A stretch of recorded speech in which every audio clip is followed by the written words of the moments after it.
خوش آمدید میرے چینل دی انٹولڈ اسٹوریز پر۔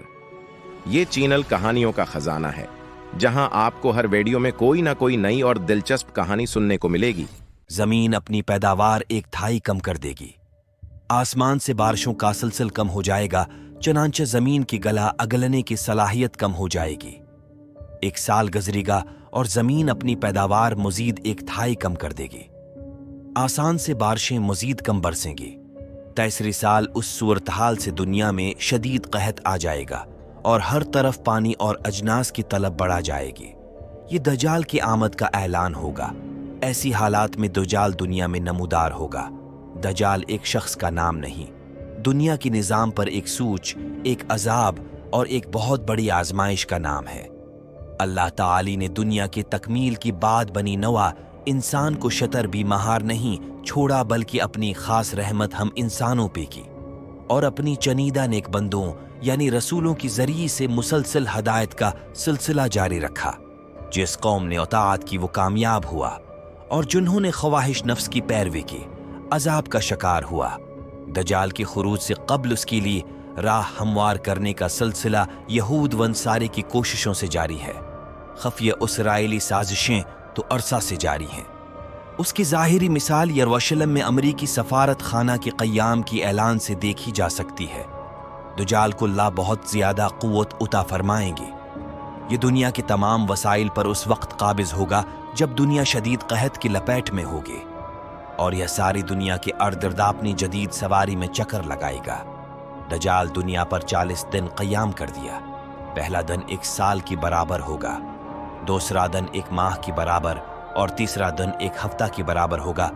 باقی دن عام دنوں کی مثل ہوں گے۔ اس کی 1 آنکھیں ہوگی، پیشانی پا کاف رہ کفریا، کافر لکھا ہوگا جسے ایمان والا پڑھ سکے گا۔ آج دنیا ایک گلوبل ولیج بن چکی ہے۔ سیٹلائٹ اور نیٹ کے ذریعے سب ممالک اور اقوام جڑ چکی ہیں۔ آنکھ جو کچھ دیکھتی ہی لب پہ آستان ہے۔ مہویرت ہوں کہ دنیا کیا سے کیا ہو جائے گی۔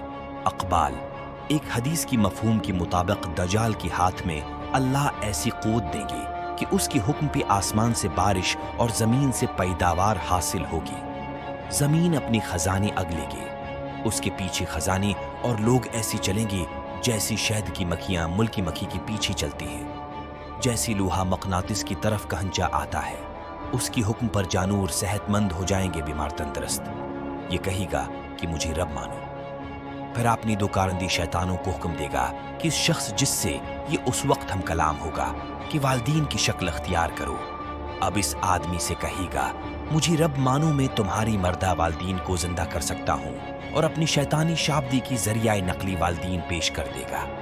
کمزور ایمان والی اس کی باتوں میں آ جائیں گی، جبکہ پختہ ایمان والا لکھے گا تو کانات جال ہے جس پر اس کواری سے چڑھ دے گا۔ یہ آدمی کو قتل کے بعد دوبارہ زندہ کر دے گا اور کہے گا کہ میں تیرا رب ہوں۔ یہ سب دجال کی ذاتی کمال سے نہیں ہوگا، بلکہ اللہ تعالی اس کی رسی دراز کریں گے، اور انسانوں کی آزمائش کے لیے اس کو قوت دی جائے گی کہ دیکھا جائے کہ کون حق کی پیروی کرتا ہے اور کون باطل کی۔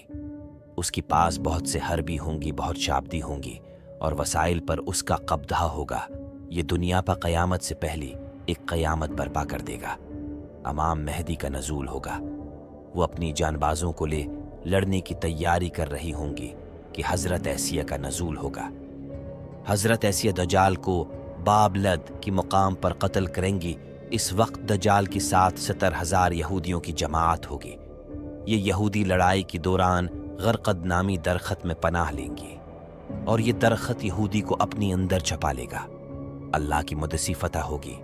فتنہ دجال بعثت آدم سے قیامت تک کی سب سے بڑی اور ہولناک آزمائش ہے۔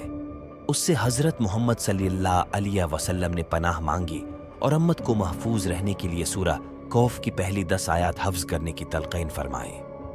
اللہ مجھے، آپ سب کو اور ہماری آنے والی نسلوں کو اس سے محفوظ رکھے، آمین۔ اگر آپ کو یہ کہانی پسند آئی تو برائے کرم لائک اور سبسکرائب کریں۔